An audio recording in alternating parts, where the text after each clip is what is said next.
ఆనందము ద్వారా వేద ఉత్తేజము ద్వారా కలిగే ప్రత్యక్షత అన్నాడు ఆయన. ఈ మూడు కూడా ప్రథమ ఫలముల పండుగలో ఉండాల. దేవునికి స్తోత్రం కలుగునుగాక.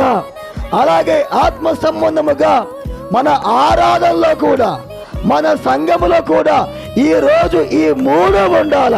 ఈ మూడు లేకుండా ఏ సంఘం అయితే ఉండిద్దో అది ఎత్తబడే సంఘము కాదు అసలు.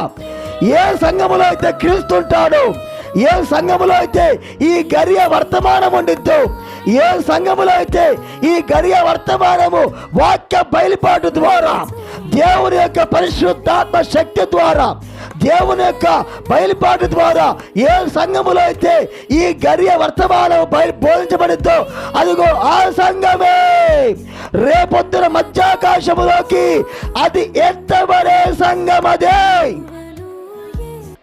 ఈ మూడు గనుక ఆరాధనలో లేకపోతే ఎత్తబాటు లేదు.